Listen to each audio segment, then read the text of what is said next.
Wow, I'm on a roll today. This is layout number 4 that I have edited and am narrating. So I think I'm getting caught up, but I'm still going to try to only share one a day, and that way I have some in my vault, so to speak, so that I can share with you. But I got way ahead, and then I couldn't keep up with the video and narrating, so I kind of spent some time this evening doing that and got done around, I guess, 9 p.m. with London and everything, so my workout and all of that. And you'll notice this layout is a little odd. The reason being, well, I know we're going into October, and it shouldn't be that odd since it's kind of the season we're going into, but for me, it is. I don't do very many Halloween layouts, and as the girls have gotten older, I've kind of done less and less. But, and I've promised myself I'm not buying any more Christmas or Halloween paper or even fall paper because I just don't use it. I don't want to use it. I love it. I think it's pretty, but I just don't use it, and I don't need it as much. And, man, I would love to be able to scrapbook all these pictures of Ashlyn at Halloween, but I don't know. That's a whole different subject. So anyway, not to get into all that, but this was actually from London's Instagram, and if you follow me for very long, then you know that I printed off all of True's Instagram photos for 2013, and now these are London's Instagram photos from 2013, and I used, as you see, I used that glitz roller, and I don't like that one that's kind of crooked in the middle, so I end up covering most of that up. But that's where these pictures come from, London's Instagram. We went to a Halloween party at a friend's house. She cheered with one of the girls, and the mom throws a big party every year. So they bought a great big new house, and that was the first thing they did was celebrate Halloween there.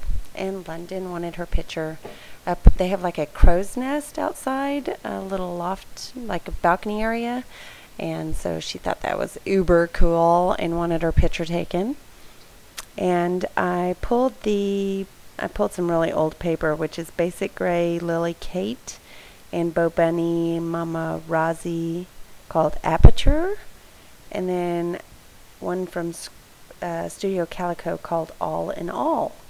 And those are the main pieces that I use. Oh my gosh, yeah, I got my punch stuck, and it drove me nuts because it's like my fave punch. And I actually had to get that fixed. Normally I can, like, see, I beat it with a little hammer and everything. I can normally fix it on my own. You know, you can kind of drop them straight on some concrete or a hard surface or tap them with a hammer, but man, this one was not budging. So, of course, I had to ask for help with it, which always drives me crazy. But it's fixed now. Yay! I would have had to go buy that one. That is like my fave. So, or one of my faves. I guess there's like 3 or 4. But I'm determined to quit buying certain or most punches too. I only need a few. I mean, I've got probably 20, and I mainly use 4 or 5. So I'm kind of done with that. They better come out with something that's just super unique and can be used on everything for me to buy. Also, the scraps of paper that I use there, I had just cut down, I mean, gosh, years ago, and put them in a bunch of stacks of 3x4s just to grab, and almost threw them out because they were so old. But they actually worked out really well in this layout. And you see there at the bottom of that purple scrap, I did use another punch that I never use. I think I've used it once or twice, and it is like drips. It looks like drippings, and I got it for Halloween, so it came in handy. I wanted to make sure I used it for that purpose. And I also have one that's like cobwebs, and I should do a layout with that one for last year, but I don't think I've scrapped last year Halloween. I'll have to check. I get confused because I skip around all the time. I kind of do whatever strikes me as opposed to chronological order and all that sort of stuff. I gave up on that years ago. It was like, oh man, I can't. It stifles me, so I have to go with whatever's striking me at the moment. And the pages that are the scraps that you see there that I cut out in the arrows, I put one behind and then I took another one and I set it up on some foam backing, and I really like how that turned out because you can't really tell on the camera, but in person it's very dimensional, so it looks, you know, very like it's almost 3D in a way, so with the one behind and one in the front. And I think I go to the trouble to outline this little thing, and I know I don't even end up using it. I think I pull it off. Looks good on the video, and I was thinking it needed something to kind of pull the purple in on one side. I'm desperately trying to use purple, and I'm not going to buy any more of that color either. Okay, so believe it or not, this interruption was my fault. I did not edit the video properly, so it wasn't at the right speed. And I thought I had, so I had to redo that part. But I'm back.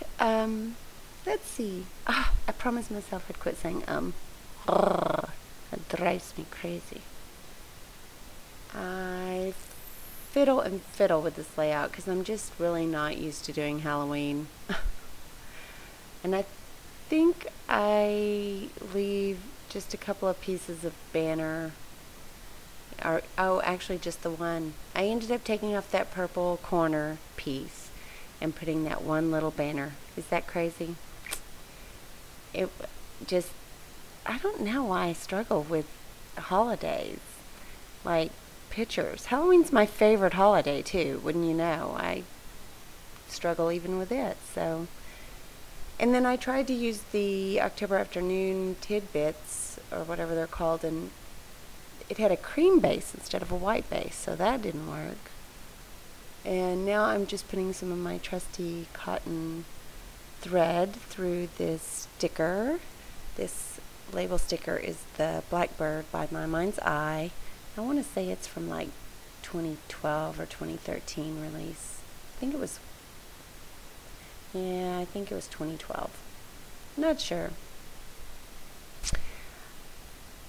Oh, you know what? That's the brads that I used, not the tag. Where's the tag? I guess it's in my stickers. Oh, yeah. Duh. I was looking at that thinking it was some other manufacturer. It is. It is Webster's Pages. And those are mini messages once upon a Halloween. Jeez, I totally messed that up. And I do end up using that one arrow from the Bella Boulevard Black Arrows. And I just fussy cut out that little camera from a scrap of paper I had. And now I'm going to put in some of the brads from My Mind's Eye that are Blackbird. And the roller date stamp, I want to say, is Dear Lizzie. And I do use the Delusions Crushed Grape and the Lindsay Stamp Gang Ghostly Gargoyle White. And for those of you that want a very, very unusual, iridescent kind of, I want to say glow-in-the-dark white, that Lindsay Stamp Gang Ghostly Gargoyle White is the most unusual color I've ever seen in my life. Now, don't make the mistake and put it on a wedding page or anything. You need to test it first. It is eerily different. It kind of has a greenish, prismatic undertone, if I could say, maybe a holographic white. It's really hard to explain, but it works perfect for Halloween. I mean, you couldn't ask for anything better. If you went to a rave or something crazy, it would be greatness. One of those glow runs, yeah, that's the ticket. Halloween, perfect. So, in fact, if Sandra is watching from Oh Snap Gonzo, you would probably like to pair it with some of your fluorescent colors, because I'm telling you, there is nothing like it in the world. Really unusual. And I probably have 50 or 60 spray inks at minimum. I maybe have more. It's crazy how many I have. So that kind of finishes up the layout. I did end up just kind of keeping it simple, and I hope you appreciate and enjoy it as I appreciate and enjoy all of you. I just added a little sticker for London's initials, and that's in a sparkly white, and you can barely see it, but it'll be in the close-ups. So here you have it. And oh, it's wet, so the ink is wet. You can't really tell about that gargoyle white, but maybe it'll show up in the still pictures, because once it dries, it doesn't look wet like that. It looks different. So I will talk to you later. Ta-ta for now. Bye.